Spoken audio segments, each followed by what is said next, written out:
Cara, você viu... Com certeza viu, né? Pergunta idiota.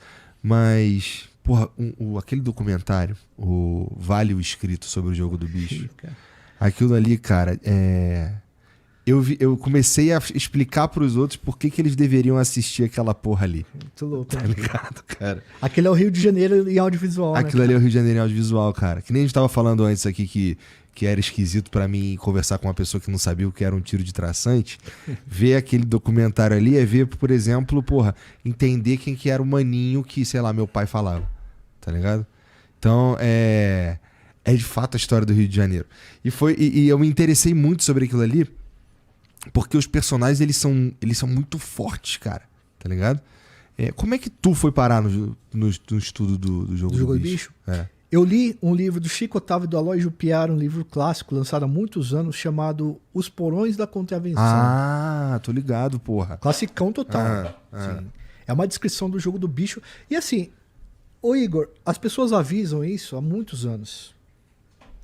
Mas o Jogo do Bicho, ele nunca foi visto de uma forma criminosa como ele tem sido visto nos últimos tempos, porque os clãs começaram a brigar entre eles e começaram a contratar muito serviço de pistolagem para tirar a vida de muita gente. O Jogo do Bicho, ele vai começar no final do século XIX com o Barão de Drummond, que era amigo do Dom Pedro II, e ele falou assim, cara, eu quero fazer um zoológico aqui. E preciso de uma grana e tal. Isso, só que o Dom Pedro caiu, mano, em 1889, com a proclamação da República.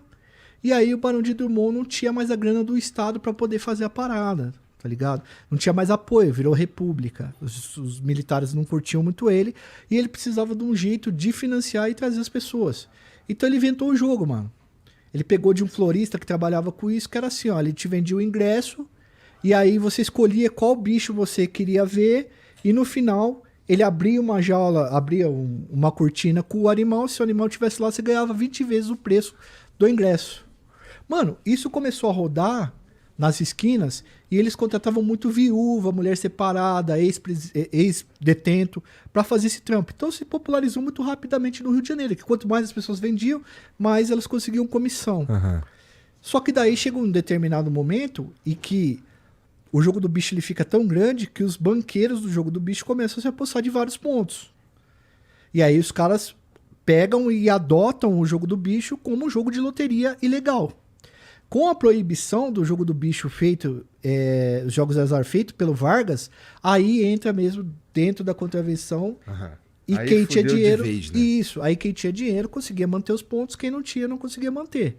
Até que chega a fase dos grandes chefões ali, os grandes banqueiros, que são 9 ou 10 caras que montam o Tribunal de Drummond, que chama a cúpula do Jogo do Bicho antiga, que entra o Capitão Guimarães e o Castor de Andrade, que inclusive o Castor de Andrade ele aprendeu a organizar, não foi com o Capitão Guimarães. O Capitão Guimarães foi chamado para fazer organização, mas ele aprendeu a organizar com um mafioso chamado Antonino Salamone, que fugiu da Itália na Coisa Nossa, numa época que ele estava sendo procurado, veio para cá, para o Rio de Janeiro. Era um cara da Coisa Nossa. Isso, e o Castor empregou ele na tecelaria que ele tinha. E aí, o que acontece? Depois, Isso mais foi tarde... tudo por acaso? Não, os caras já... Assim... O Castor já era o Castor. O Castor já era o Castor. Tá bom, o Castor já tinha grana, já tinha conhecimento. É porque o Castor era advogado, não era? Ele era advogado. Mas a avó dele já mexia com o Jogo do Bicho, o pai já sabia mexer com o Jogo do Bicho, entendeu? Já tava na veia. O trabalho do Castor foi ampliar isso daí, né? E aí, cara... Aí chegou esse cara lá com os insights de um mercado mais desenvolvido, né? E deu o caminho das pedras pros caras. Isso, e aí a literatura fala pra gente, o Aloysio Piara, que o Capitão Guimarães entra, e aí o Capitão Guimarães é o cara que conhece a lei, conhece a organização das leis e tal, e pode dar uma cobertura, e ele sabe fazer essa divisão. E essa divisão é feita, e aí a gente tem grandes banqueiros sendo divididos assim. E aí o que acontece, cara? A polícia, ela já tinha uma relação, os policiais já tinham uma relação com o Jogo do Bicho, porque na folga eles faziam a segurança do ponto do Jogo do Bicho. E aí, quando se monta esse grupo e começa a ganhar mais dinheiro, os caras pegam vários policiais que faziam parte da polícia e começam a contratar os caras. E dá arrego e tal. E aí o Jogo do Bicho não era considerado uma coisa criminosa e tão violenta assim como é hoje.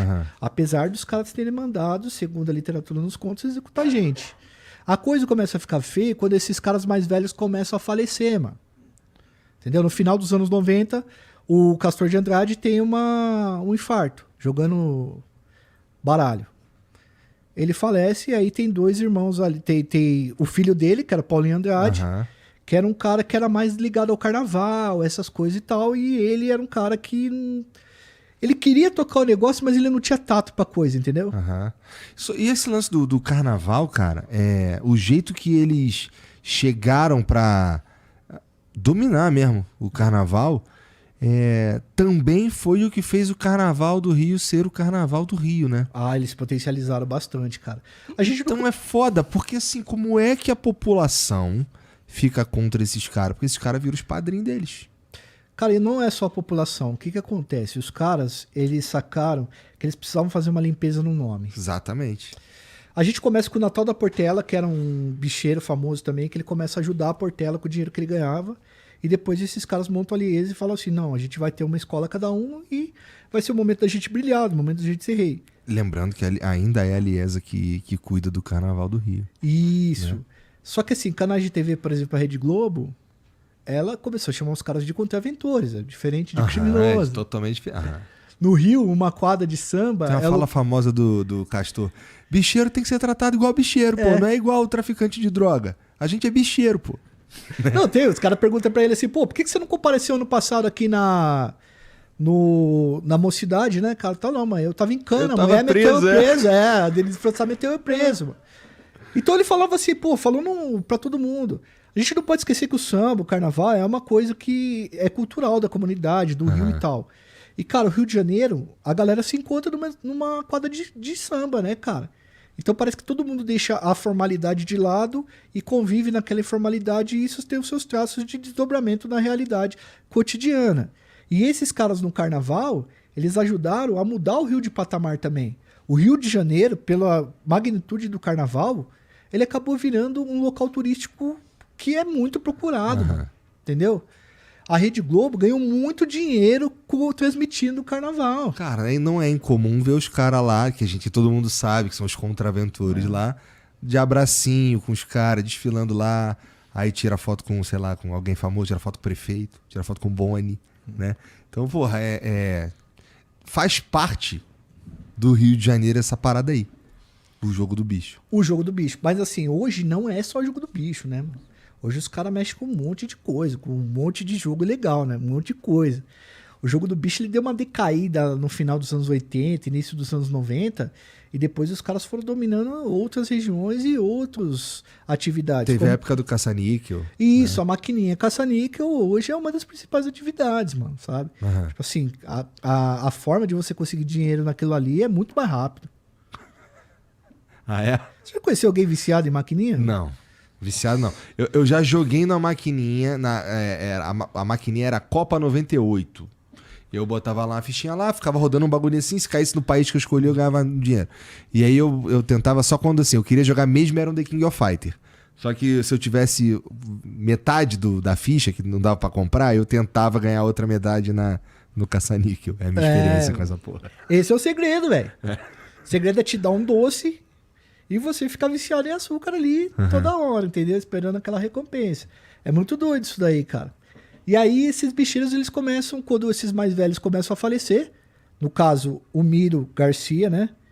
O Maninho e o Miro Garcia e o... Pô, mas o Maninho ajudou a fuder também a parada, né? Tipo, houve um período de uma certa paz entre os caras, né? Cada um com a sua região, pá. Daí morre o Miro e o Maninho fica puto ali, arruma umas merda, começa a querer tomar uns pontos e matam ele e começam a guerra mesmo, né? Não, é assim, ó. A cúpula do jogo do bicho era formada só de tiozão, certo? De senhores da sociedade. E o Maninho entrou pra cúpula do bicho, mas ele não entrou por causa do pai dele, por causa do Miro Garcia. Ele entrou porque ele era afilhado do Ângelo Maria Longo, o tio Patinhas. Tá. Que era um bicheiro gigantesco. Era chamado de Bradesco da Contravenção. Com todo respeito à marca aí, eu só tô citando pra o que os caras falaram, tá? O banco dos bancos. O banco dos bancos. Ele era muito rico. E ele não tinha filhos, cara, nem esposa. Então o Maninho acabou ficando com todos os pontos dele. Entendi. O Maninho entra na cúpula após a morte do tio Patinhas, tanto que o Ângelo Maria Longa tinha o apelido de tio Patinhas, de tanto dinheiro que ele tinha. Ele entra na cúpula e ele entra já com uma mentalidade diferente daquela geração antiga. Ele entra já querendo colocar maquininha caça-níquel, essas coisas. Tá. Ele vai preso e ele fica um pouco mais de tempo dentro da cadeia. E aí quando ele sai, já tem outros bicheiros colocando maquininha caça-níquel e ele foi caçar espaço entrando. Aí a gente tem a questão da Zona Oeste, né? Que a Zona Oeste demorou bastante tempo para ser... Enfim, ela é um lugar de expansão do Rio de Janeiro, né? A maior parte do Rio de Janeiro ali. E Jacarepaguá estava se expandindo, Curicica, aquela região toda ali. E aí faltava máquina lá e definir quem ficava com aquela região mais ampla ali que estava crescendo pra caramba.